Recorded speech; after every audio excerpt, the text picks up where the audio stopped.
here we are, my new apartment. Now, before anybody calls me out, yes, I did record the first part a couple days ago. You can see the scruff coming back into my beard right now.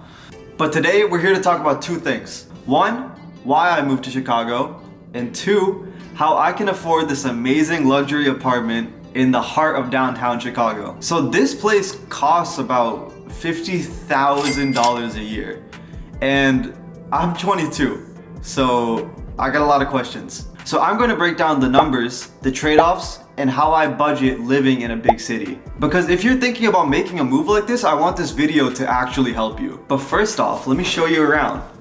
So we got a massive living room. We don't have anything in it yet just because we just moved in. Then we have this little door that leads to a patio, goes outside. Gonna put some chairs out here eventually. But look at the view, it's absolutely beautiful. You can see all the buildings, the highway. The sunset there looks incredible too. We got our kitchen, and then we got me posing in the mirror, my little bathroom, and my room. So let me get this straight away out of the picture. I am not paying $50,000 alone. I wish I had that much money, but I do not.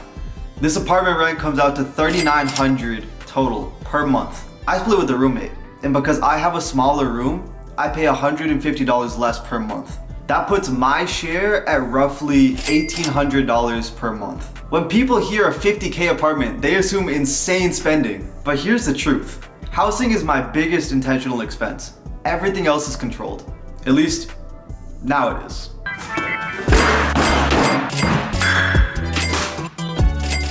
Everything else is controlled. Okay, those are one-time expenses, okay? Things that I needed initially. Pots, pans. But jokes aside, this is what I actually spend on a recurring basis per month. So as I said before, my rent is around $1,800 plus utilities brings it up to around $1,975. I try to save at least $2,900 per month. And then I have a lot of little other expenses like insurance, electricity, internet's included with the rent.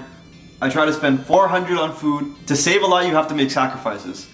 So I use my complex gym and I walk everywhere. So no money on transportation. And we all need a little bit of fun. So I try to save $200 a month just so I can have some money to myself. I don't spend money randomly, I don't Uber everywhere, and I don't eat out every day. I chose one thing to spend a lot of money on, and that's where I live. That's because my proximity to my work is so close that it's walking distance now. So I don't have to worry about taking public transportation there. Lifestyle isn't free. I track my money, I work long hours, and I don't say yes to everything. Because comfort in one area means you have to have discipline in other areas. And I'm also able to spend this much because I have a full-time job. That's why I'm able to afford this place, to save so much money, and to make these sacrifices that will hopefully pay off in my future. A lot of people think living like this is irresponsible at 22. But for me, this is where I do my best work. Not because it's luxury, it's because it gives me clarity. You don't need to copy this. You just need to be honest for what works for you. If you guys want more videos about living in a new city, the routines that I do, a more in-depth budgeting guide, or how to build discipline, let me know. Make sure to subscribe and like this video. We're at the beginning of our journey and it's not gonna stop here. In Chicago, this is just the beginning. Keep dreaming, keep reaching, keep grinding, and never stop. I'll see you guys in the next video.